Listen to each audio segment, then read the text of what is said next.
And then she said, my Cal? Okay, that's where it gets weird for me. Yes. And I'm like, no, my Cal. Oh, I'm like, boy. what the hell, lady? Well, if Melissa had any more reason to be concerned about what's going on at Cal's school, another bizarro story yesterday Isn't that weird? from his autistic program. So, give the brief rundown. Oh my God, you're so much better at telling stories. Just You want me to do it? Just the brief. Yeah, brief though. You can really get going. And Oh my God, just tell me when to stop. Cal hurt himself at school yesterday because he fell during PT. So the front office lady calls me. that's physical therapy. He Right. has therapy at his autistic program at school. Yeah, fell, hurt his knee, hurt his arm. The front desk lady called me, which I thought was weird because typically it would be the nurse. Then I text the teacher, can you please make sure he doesn't put the Band-Aid in his mouth? Instead of getting a text back, I get a call back from the PT from his teacher's phone trying to explain herself, telling me what happened. It's really not a big deal, and she's making it a huge deal and keeps apologizing to me. Then I go and pick him up early for ABA. Now, remember, this is just supposedly a scratch on his knee. Like he just scuffed his knee up. And his arm. In his arm, yeah. Then I go pick him up early for ABA therapy, and she runs out to the car, comes to my car window. This is the therapist you're talking about. The PT that I've never met. You've never met the therapist. She's already called you once earlier that day to apologize and talk about it. And then also the front office lady has called, which is very weird because that lady, why would she be put in that situation? Like, who called the front office lady and was like, hey, call Cal's mom and apologize? She must be like, for what? What do I have to do with this? I don't know. I thought it was very strange. But the weirdest thing is, as I'm starting to pull out, and this lady's running towards my car. And I'm like, this is so weird. And then tells me to stop. Is it one of those moments where you're not sure if they're running for you and waving at you? Yes. You know how sometimes you're sitting like in a restaurant or something, and someone kind of turns around and waves? Yes. And you're like, I think they're waving at me. I don't know them, but... And then you sort of look behind, and then you sort of wave back. Yeah, that's exactly what it was. So then I'm like, is she running towards me? Because it looks like she is. And then she totally is. Then she's in front of my car and telling me to stop. I roll down my window, and she goes, hey, who did you just pick up? And I was like, Cal? And she's like, Cal? And I'm like, yeah. And Okay, she so goes, you say Cal, or she says Cal. I'm sorry. I said Cal. You said Cal, and she goes, Cal, which assumingly would be the same person, I guess. Yes, and we call him that. I didn't know they call him that at school. Okay, so... Yeah, and then what does she say? And then she said, my Cal? Okay, that's where it gets weird for me. Yes. And I'm like, no, my Cal. Oh, I'm like, boy. what the hell, lady? Yeah, could you imagine a mom... I was trying to think about this last night. I'm sure she meant like my Cal, like the one that I am his therapist. Right. Right, but when you say that to a mom, who again, you don't know this lady, she's running after you, and she's like, my Cal? And plus she's like, who did you just pick up? I'm like, who are you? Like, you know what I mean? I think I would have asked that, actually. Well, Like, she just came out and told me that. I'm sorry, I don't know who you are. Once I said my Cal, she was like, oh, I'm his PT, and I'm the one that did it. He was with me. I was like, okay. She goes, yeah, he was on the second step and fell down and blah, blah, blah. And I was like, okay, like, I think everything's fine. And then it was so weird. It was like a bizarre situation. It's like, after you told me that, it's like, I mean, they were worried about, so I don't know what I told you was, they were probably like, oh God, that's Cal. His crazy mom has a podcast. Well, that would be funny. Yeah, they should have just said that. Like, hey, please don't talk about it on the podcast. And then they even told me, like, during the 2 phone calls from 2 different people, he didn't hit his head. He's just scraped up. I know, and the front desk we lady... just did a whole episode on autism and concussions. Right. I mean, it's just sort of funny, but I know. But the front desk lady was like, everything's fine. I just want to let you know what happened. But then literally, like, the PT calling me and saying the exact same thing, but apologizing over and over again, then chasing my car was pretty bizarre. That's the thing that sucks about this is you can't ask Cal, hey, what happened at school today? You know, are you okay? Did you get hurt? Did you hit your head? Like, why were they so worried? I don't know. You and know, he does have scrapes. But and was it the second step or was it the 7th step? You know what I mean? Like, what really happened? I know. Because I don't know. I'm just like, I get it. Like, he falls, It's really, he gets scraped up. Yeah, this is my thing too. Like, he doesn't need to be on any steps. Like, that's another problem too, or issue that we talk about with the schools and everything. They just don't have the environment that's safe, for a lot of these kids. Like, he doesn't need to be on any steps, none. It's just dangerous. Yes, you say that, but he does need it for developmental reasons. He has to practice going up and down steps. He needs to practice alone with a therapist at his age in development. That's what he was doing. Okay, but I think that woman was not only giving him therapy at the time. I think they're over. Oh, you think there's more kids with her? Too much, yes. Probably. Yeah, I don't think she's focusing on him like he gets his at-home therapy. That's not like that over there, because I just don't think they have the time and ability and people and staff and everything. Yeah, there was probably more than one kid. It's a little weird. A second step to cause scratches and scuffs on your knee and your arm, and you were on a second step. I don't know. I'm telling you, it was bizarre. I know, but isn't that just weird in itself? He was on the second step. Okay, well, how is his knee and his, like... Yeah, that is weird. It's like a foot up off the air. Like, I was... Well, I didn't even think about that. Yeah, well... Because I was just thinking about the whole day, and I'm like, my law classes have trained me to think like that, which honestly kind of drives me crazy once in a while. But, because you'll just say, okay, well, I will just analyze this out right now. I will critically analyze everything that this lady said and see if it adds up. So would you have questioned her then? No, probably not. I'm just thinking it's easy now to look back and go, I mean, the one thing I thought was strange, I think I would have probably asked the teacher or the directors, like, hey, why did I get 2 calls from 2 different people? One who has really nothing to do with the day-to-day teaching of my kid. The other, I have never met or talked to this woman before. And then I get like chased down in the parking lot by her. Like, is she really that nice where she just has to, like, is she just such a kind person that she was so hurt by this? If so, that's awesome. I mean, it's awesome that she cares, but I totally see you're like being like, what is this all about? It was really bizarre. And then she was like, oh, I thought you were someone else and I have to talk to another parent. Oh, and it's like, no, you didn't. You left that part. See, yes. You are a bad storyteller. Yeah, I know. I forgot. That was that was the best part. At the end of this interaction, she goes, oh, I thought you were somebody else, actually. Yeah. Like, wait a minute. So there's another cow that you also call cow who also fell from the second step today. Man, weird. I don't know why she even came out to talk to me, but it was like very awkward. And then she felt like she had to like walk away and get away from the awkward situation, but she created it. Yeah. Well, it's weird. So when she's talking in the car, did she look at Cal and say, hey, are you all right, buddy? Are you okay? Did she? No. No. Yeah. And actually, the weirdest thing is you can see me. He's diagonal from me. That's my point. You can see Cal. Yeah. Yeah, no, she didn't. Like, that's why I'm just like, what is going on? To call somebody, my cow or my cow, you obviously have some type of bond or connection, or you think you do, but you would be like, hey, buddy, I know you had a rough one today. I'm sorry. It'll be better. You know what I mean? Yeah. Like that. Nope.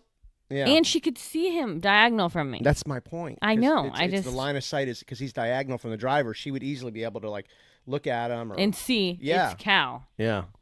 I'm like, yeah, you don't tell mom my cow. Stop it. I wonder. He's mine. I wonder if there's another cow there. Well, I doubt it. I mean, it's like she was being weird. Yeah. And the weirdest thing I think is weird, he has therapists at home, which we're very close to because they're in our house. His therapist at school, I've never seen. I don't know who they are. That could be a problem just with the system itself. Like they may not be a thing where they encourage him to, I don't know, make a bond with the parents or whatever. I don't know. Maybe this lady, she's just maybe she was just caught in a rough spot, and maybe she's like, gosh, the only interaction I've had with Cal's parents is this, and I feel bad. I don't know. Just maybe a nervous person, like, cause it was a nervous thing, yeah. Yeah, maybe she's weird. Just like, or maybe she's just like, oh, that's that nutbag with a podcast, and I don't know what to do now. Well, I mean, he slips on the closet at PE, remember? And he did hit his head, right? Yeah. Yeah. Yes. So then I get a call from the nurse, and they make me pick him up. Okay, I understand that, kind of. Usually when they call you, right, it's not to just... See, he gets a daily, kind of like a daily journal report on how his day was, anything strange, whatever. Right. Good day, bad day, trouble, whatever. Yeah, if he ate, if he didn't eat. But to call and just go twice... Hey, he got hurt, but he's okay, and you don't have to pick him up. Okay, thanks for the update. Hey, it's Cal's therapist. He's all right. You don't have to pick him up. All right. Once again, thanks for the update. You know what I mean? Yeah. Usually when they call, it's like, hey, we're gonna need you to pick him up. So it was just like for them to call and say, hey, don't pick him up. It's like, all right, what's really going on here? I know, but typically, I mean, he's fallen before. Typically, they would just write on that sheet. Yeah. He fell and scraped his knee. That's why I'm like, no, did he hit his head hard? And you just guys are sort of trying to just get on the record of a call log. Well, I hope that did not happen. I mean, I didn't see any bumps. No, I looked at it. He looked fine. I mean, you can't always tell though with the head. That's the weird thing, especially if it's, back of the head or something. You can't always tell. Yeah, that's scary. So, second step thing was weird. She kept saying second step. She did. Whatever. This is this is just part of the whole thing. Again, this is what is frustrating or sad or challenging, whatever, is that you can't just say, hey, little buddy, are you all right? You had a rough day. What happened? Tell us what happened, or does anything hurt? You just can't. And so it's frustrating. But, the lady, I think maybe was a nerve. I don't know. God, that is so, especially the end of that. Oh, I'm sorry. I think I was talking to somebody else. Wait, what? It was very bizarre. I had to tell you. I totally forgot until the end of the day. Would you mind taking a breathalyzer right now? I just want to make sure you're all right to be here. I know. And I mean, we're not going to say her name or anything because Nancy doesn't deserve that. But I just feel like I'm just kidding. I don't know what her name is. Making that up. I don't even know what her name is. I swear to God, I've what only if her met name her is once. Nancy? Oh my God, what if her name That's funny. But that is, I got to tell you, I thought about that yesterday. I was like, that is one of the craziest stories. When it comes to like just getting calls from school and your kid, don't pick them up, and then the chasing after you and my cow. Oh, sorry, you're the wrong person. Like if you just wrote it all down in a chronological order, you'd be like, man, this lady's drunk. I mean, it was weird. Yeah. Anyways, it is sad though that he can't tell us yet how he feels. God, am I going to focus all day on researching this woman? I hate this. I hate this. Oh my gosh. Well, you just worry about him so much because he can't tell you. You just worry about like what's going on, and like we said the other day, like you're not even allowed to really go there. Mm-mm. Like our other kids in elementary school, it's like, hey, we're coming to have lunch with our kids today. Yeah, sure, no problem. The teachers be like, bring us something too. Like they're all about it. Well, yeah, and I have their teachers on my text message, and his teacher I can text, but I just think it's weird the contact with the therapist there. And you're right, probably they're so limited in how many therapists they have for the entire school. Like, I assume that the same speech therapist he has is the same that the rest of the school has, you know? It's funny because they'll tell you that, we're really like, we don't have the numbers. We don't have the people. We don't have this. It's like, yeah, man, if only the families would offer to bring their own therapist in to help you out. Wouldn't that be something? We've done that a million times and you keep saying no. Oh, guess what? I had written on his paper the other day, his teacher wrote the poop thing. Yeah. He did it at school. 2 handfuls full of poop. Yeah. So I'm like, oh God, watch him do that 1 or 2 more times and they'll be begging for Lauren to come. Oh, they're going to kick him out. That's what they're going to do. No, they're not. They're going to kick him out. Let his ABA therapist come in. It's not a bad idea. We should tell, hey, Cal, when you poop, you only poop at school. Make sure you do it at school, okay? Make sure at school. Stop it. They'll offer Lauren a full-time job over there. Oh my gosh. She'll be like, yeah, they're throwing all this money at me. They're like, please don't leave. Don't leave. How funny. I thought about that, though. I'm like, they do not want to be dealing with that. Oh, man, they're going to put him on poop watch. I never thought about that. We should use that to our advantage. Yeah. That's pretty crazy. But and that's another thing, too. Like, even you think about that the rest of the day. Like, literally the rest of the day, I was sort of like, man, what's going on? Like, what's going on? And we go back to the other conversation, that thing that they're talking about now in Florida where there's a bill where they want to put cameras in school. And I think that's in the classrooms. And that just might be a little too much, for a lot of reasons. But then in situations like this, be like, God, I'd sort of like to see, like, what caused all these phone calls and this kind of chaotic interaction at pickup. Yeah. Like, I'd sort of like to see, like, really? Was it the second step? Was it, all this stuff? Like, I mean, it's scary. I mean, he's at a public school, which you assume is safe. I mean, you assume that the staff is safe and everything. But I do worry about him when he's at school because I can't see what's going on. Yeah, his staff, I've said it before, they've been nothing but great to me. I think they're really great people. I just think that they're in a tough situation, in a tough environment. And I think all of those people get up in most, I mean, look, it's bad apples in every business, you know, but most of those people get up, especially special needs teachers, with nothing but great intentions. And they're truly like it's a calling, you know? Oh, yeah. Like you're for not like, sure. I'm going to be a teacher and then like, oh, if I wind up in special ed, so what? I'll deal with it. No. Like that's This not. takes a special person. Yeah. So I get that. And I sure as hell could never do it. So when I walk up there, it's like, I really have the perspective of you guys are really great people. And this is hard, super hard. I couldn't handle it. So, but that said, you know, there can also be curious instances where you're just like, I wonder what's going on here. All these phone calls and lady chasing after me and trying to figure out whose kid is this. I'm like, yeah. It's funny because you were coming home. Not funny, but you were coming home and I had started a run yesterday. Mm-hmm. Right? So I'm going on a run. I'm a quarter mile into the run. Well, our neighborhood, it's one way in, one way out. So you had just gone through all this and you were bringing Cal home for his therapy at home with his ABA therapist. So I'm a quarter mile up. I see her car coming down, and I'm like, oh, boy. And I thought the same thing. Because I'm like, he's looking out the window. He's on that side of the car. He's going to see me and, you know, want to stop and say hi. Yeah. Except he doesn't just stop and say hi anymore. If he sees you, you have to get in the car and sit down. Right. So I take the headphones off. You pull up. His window's starting to go down. I see his little head pop out with his eyes. And I'm like, I just immediately want to distract him from me not being in the car. Hi, Cal. How was school? Did you have a good day? Sit down, Daddy. Sit down. I'm like, oh, no, I'm on a run. I'm running to the beach. I'm going to run fast. Please sit down. I'm like, all right. So I sat in the car, sweating a little bit, just started to get the sweat going, and went to the driveway, got out, gave him a hug, and started my run again. Yep, and he was fine. He's fine with it as long as I got in the car and drove back with him and then got out and then I could start my run again. And he goes, goodbye, Daddy, goodbye. I'm like, thanks, the extra damn quarter mile in this freaking heat today. Well, that was very nice of you because that could have been a huge meltdown. Oh, it was kind of funny that I was driving back and I'm like, hey, you know, this autism thing, it's kind of like it's increasing my runs. Eh. You know what I mean? Like, wasn't planning on the extra quarter mile today. Not bad, you know? Well, it was nice, like I said. Well, it just was, I mean, look, the reality is if I didn't jump back in that car, the rest of your day or the rest of the time until his therapist got it could have been hell. Oh, yeah, it Because would that have been. could have triggered the nuclear bomb. I mean, because you don't know what's going to trigger it. You know what I'm saying? No, you don't. Yeah. He would have been very, very upset.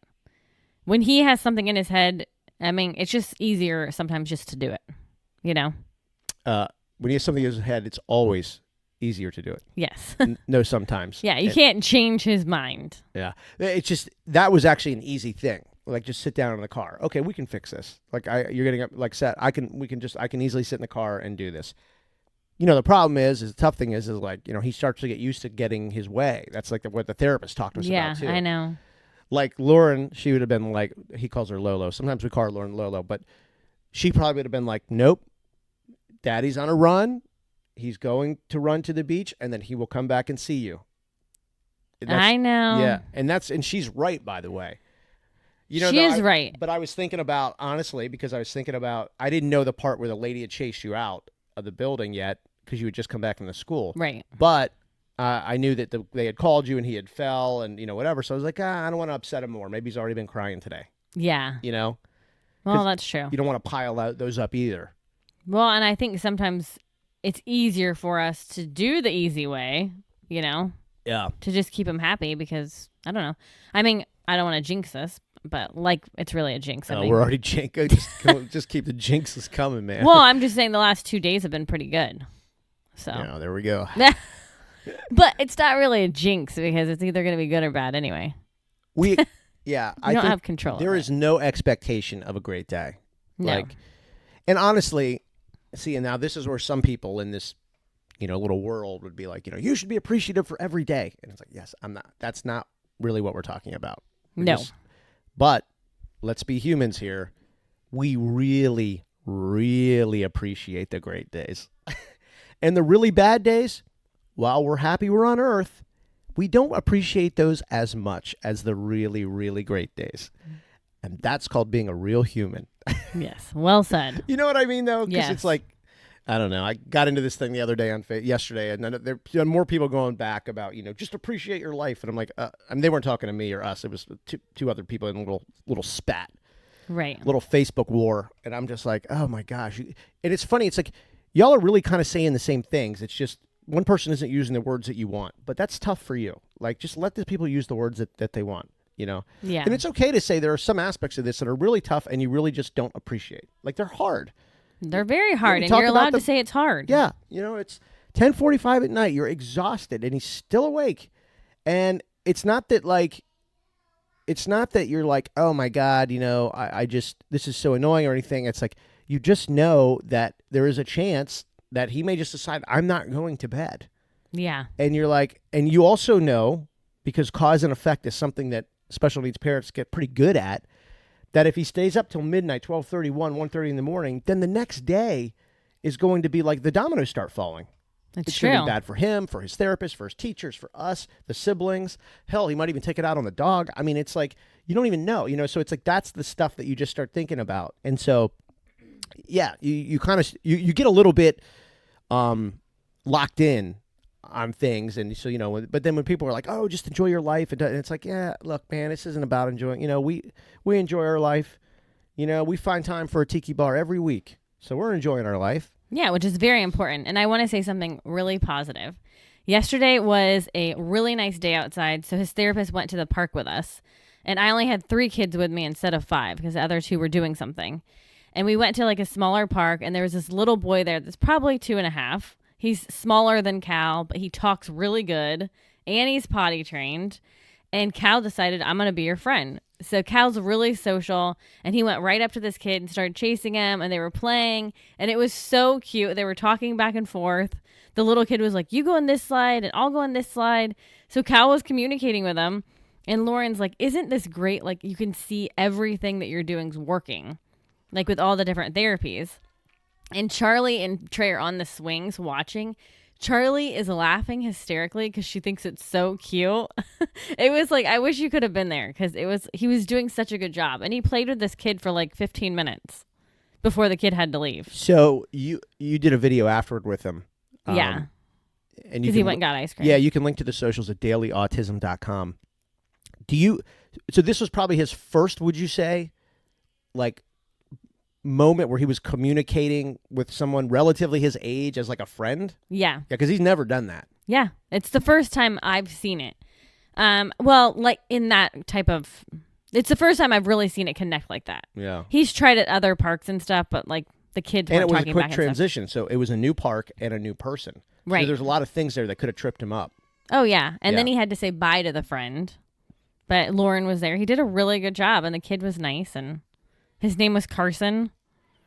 But it was cute, and Carson was doing like pretend play, like pretending like he's making food, So Cal got to see that because Cal doesn't typically do that. Yeah. So I don't know. It was just nice to see him playing like that. That's interesting. We were doing pretend the other day where, because he is obsessed with being in the car and everybody sitting down and driving and everything. So I was sitting in there with him and I was like, hey, let's get in the car. And he goes, don't forget your seatbelt. And so we put our seatbelts on, and then, I'm sitting on the couch pretending to drive the wheel. And I was like, do you want to go right or do you want to go left? And so he'll say one of them, and then we'll turn that way. And he'll kind of lean his seat over like we're turning that way, but then he'll get so happy that we're going the way that he wants to go. Yeah, it's Because funny in the you real told car, me. we can't always go the way he wants to go because that may not be where we're going. Yeah. So he really enjoyed getting that, So maybe the new pretend play and Maybe it's coming. yeah, maybe that's going to be something that, that would be kind of cool. Well, I thought about those VR goggles. oh, yeah. I wonder for him if that's something, I don't know. Let's ask Lauren about that. Yeah, I don't know. I feel like it would, I don't know, freak him out or something. I know, but everything we think, and then sometimes it's like, oh, no, that's actually good. Like, Yeah. so maybe it would be good. I don't know. I'm just going to talk to her about it. Well, yeah, and a lot of this whole autism and developmental stuff, you don't think how important play is. But even when they were doing the diagnosing him and stuff, it's all playing. And then therapy's all playing until they get to a certain age, And so you told me that you guys were doing pretend play, and I thought that was great. And it's weird it happened in the same week. Yeah, It's good. So I maybe was it's on to a different developmental level. I was surprised how into it he was, and more importantly, I mean, we did it for probably 15, 20 minutes, which is an eternity in this world. Yeah, Focus it's good. on one thing for 15, 20 minutes. You said he played with the kid for like 15 minutes. Yeah, and it was cute that he wasn't just chasing the kid and the kid was ignoring him. The kid was communicating with him. He was communicating. And so he's 4.5, but he's probably on the kid's 2.5 level, but the kid could talk really well. Did you say anything to the parents? No, they were the only ones there, and it was like a mom, and it looked like her nanny with her. Okay. And she had another kid, and they were just watching, and he was even going up to the mom and saying, there's a baby, and there's a mom, and she could tell. Okay. You know? Well, that's why I was curious. For sure. I mean, Yeah. she could tell. I mean, he was wearing his little bite necklace and flapping, and Yeah. she could tell, and it was very nice that they were all... She didn't like freak out and tell her like, Carson, run, let's get out of here or something. No. Yeah. No. He didn't call her Grandma Shark, the mom, or anything? No, but he just said, "You're mommy," and, Yeah. He did go up in her purse and try to, like, Oh, boy. get the sippy cups out. And I was like, "No, your cup's over here." And I was like, "Sorry." I was like, "I'm sorry." And Lauren's like, "He doesn't have boundaries. I'm sorry." Oh, boy. But that was the only thing. That lady was probably there like, okay, who are you? What do you mean? Why are we talking boundaries? What's going on? I mean, she could tell that Lauren was down on her knees talking to him and saying, "Our friend went to the potty. You have to give him some space. When he comes back out, Yeah. then you can play again." Oh, that's but cool. it was really cool, like the way the kid was playing with him, and they were going back and forth, to see the interaction back and forth. It was very, very cool. It makes me so happy. No, that's good. Yeah, well, the video you posted of him right after, I could tell that it was like a proud mom moment. Like, I got to get this, like, after his first, sort of, unscheduled off-script play date. Right. So It was very cute. Yeah, and that's good. It's great he reacted like that. That's positive, especially after apparently kind of a weird day at school. So that's cool that he was able to transition out of that situation and into something positive. Yeah, it was awesome. Yeah. All right, we probably got to get going. Time to bounce? Yep. All right. What's your goal for today? I'm doing a walk run to the beach. Now, when you say walk run, what percentage of this is walk? I'm just curious. Well, Yes. I think today it'll be like 60-40 run. 60-40 run. Okay. But yesterday was 60-40 walk. It was such a nice day, and I just really wanted to take it all in. Melissa I was wasn't trying to run fast, and She's like, I got to the top of the bridge, running over to the beach, and I just looked over at the water, and it's like, oh, I want to enjoy all this, like I want to be in this moment. And I'm like, so what'd you do? And she's like, so I stopped running and started walking so I could enjoy more of it. And I'm like, okay. it was such a nice day, and it's just, I don't know. It was peaceful, and Yeah. so I'm going to work out, and I'm going to walk and run, and then work out. Getting your body moving is, I tell people every day, don't underestimate like driving your heart rate up every day, even if it's 15, 20 minutes. I mean, you should really try to do 45, 60 minutes, but man, it's just, there's some magic in that, really. I mean, it makes you feel so much better. I'm not a believer in life hacks and everything like that, because there's really not much you can actually hack. But that is something that, to me, comes the closest. If you can just get moving and your heart can just get thumping and the blood can get rolling, man, it sounds crazy, but you can get addicted to that. And I think that's a good zone to be in. That's a good addiction to have. Yeah, I mean, if you're tired or you feel down or something, if you work out, you feel so much better. Yeah, and especially dealing with added stress. Everyone's got stress too. Like, this is our stress, but other people have their own stress. Like, it's just life, and your body doesn't really know the difference. Just knows that you're under stress. But God, if you can just get moving, like and it's things that you can't explain, like how your sleep gets better and your quality of life. You just are able to process the BS so much easier. You know, it's like, ugh. Anyway, all right. I wanted to throw that out. Just get moving, get it pumping. Get moving. Let's go. Let's go.